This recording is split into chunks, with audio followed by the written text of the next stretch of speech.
इतना भयंकर कठोर तप कर दिया इन्होंने कि महाराज देवता भी विचलित होने लगे। एक एक करके सारे देवता इंद्र इत्यादि भी आए, सब आए। उन्होंने कहा कुछ मांग लो। इन्होंने कहा नहीं, मांगना कुछ नहीं चाहिए ही नहीं, किसी कामना से तो तप कर ही नहीं रहा।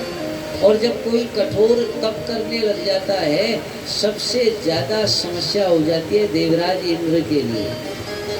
अरे महाराज, अब ये तप करने लगे, अब ये मेरा राज्य न माने। इंद्र को बड़ी चिंता रहती है ना हमेशा। अरे ये फिर तप करके बोलो इन्होंने मेरा राज्य मांग लिया, भगवान का क्या, भगवान तो दे देंगे। ये इनके जब बहुत परेशान हो गए, सबके पास देवताओं के पास गए, उन्होंने कहा वरदान तो मांग ही नहीं रहे। शंकर भगवान ने कहा, महादेव ने कहा देखो ऐसा है, हम कोई हल निकालते हैं इसका, हम इसका कोई हल निकालते हैं। तो ये और वो ऋषि अपने योग बल के प्रभाव से हिमालय से बिल्वपत्र, तुलसी दल, अन्य औषधियाँ लेने वहाँ से आ गए ऋषिकेश। और उसी समय आश्रम में शंकर भगवान पहुँच गए। शंकर भगवान ने आश्रम को देखा और अपने नेत्र से दग्ध कर दिया, सारे आश्रम को जला दिया। यज्ञ ही तो भंग करना था ना, आश्रम जला दिया। ये ऋषि और वो जब वापस गए, पूरे आश्रम को जला देखा, बड़ा क्रोध आया। और देवता तो चाहते थे इनको क्रोध आ जाए, क्योंकि क्रोध आते ही तप का फल नष्ट हो जाता है। इनको क्रोध आया, क्रोध आकर इन्होंने श्राप दे दिया, जिसने भी मेरा आश्रम जलाया है वो आज से इसी क्षण उसका शरीर भी इस अग्नि की दाह से उसको जलन होने लग जाएगी। इधर ऋषि और ने श्राप दिया, उधर कैलाश में भगवान के शरीर में बड़ी तेज जलन होने लगी, पीड़ा होने लगी। भगवान गए, माता भगवान नारायण के आश्रम में गए, वैकुंठ में गए। नारायण भगवान ने कहा आओ आओ महादेव आओ। कहा ये बातचीत अभिनंदन बाद में, पहले ये जो शरीर में पीड़ा हो रही है ना, इसको शांत करिए। भगवान ने कहा देखो ऋषि और का श्राप किसी भी प्रकार से समाप्त नहीं हो सकता, कोई विकल्प नहीं है। एक ही विकल्प है कि वेद लक्षणा सनातनी गाय का यदि दूध तुम पर चढ़ाया जाए तो हो सकता है ये पीड़ा समाप्त हो जाए।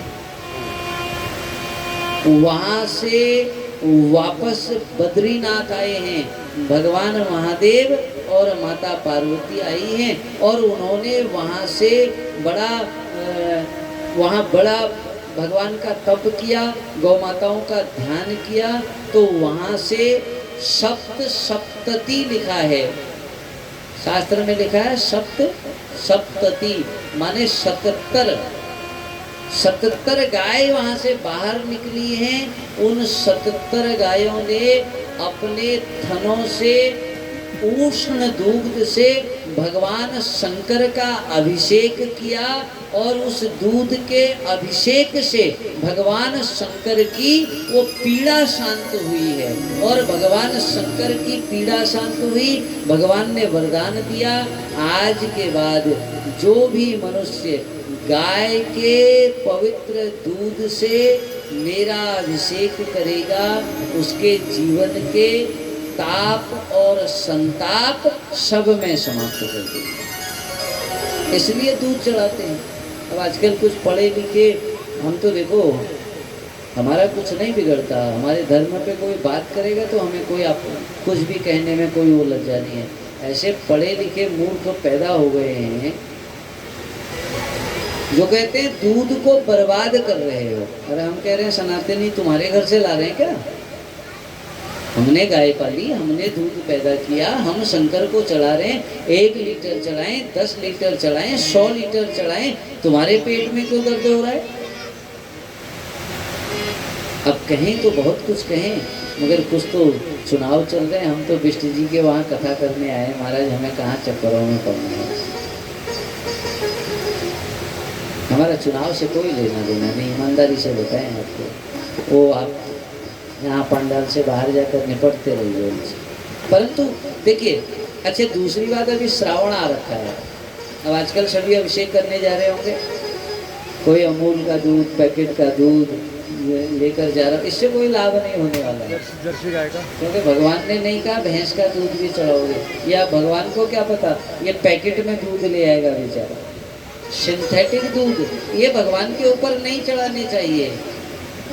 पवित्र वेद लक्षणा गाय का दूध, उससे अगर भगवान का अभिषेक किया जाए तो फिर आजमा कर देखना। एक गाय अपने घर में पालो और उस गाय से लगातार उसके दूध से 1 वर्ष तक, एक गाय भी संभवतः 1-1.25 वर्ष से अधिकतम दूध देती है, उतने समय तक शंकर भगवान का अभिषेक करके देखो, अगर मनोकामना पूर्ण नहीं हुई तो तब कहना। अब प्लास्टिक सिंथेटिक इनसे कुछ नहीं। तो हम राम कथा की ओर बढ़ रहे थे।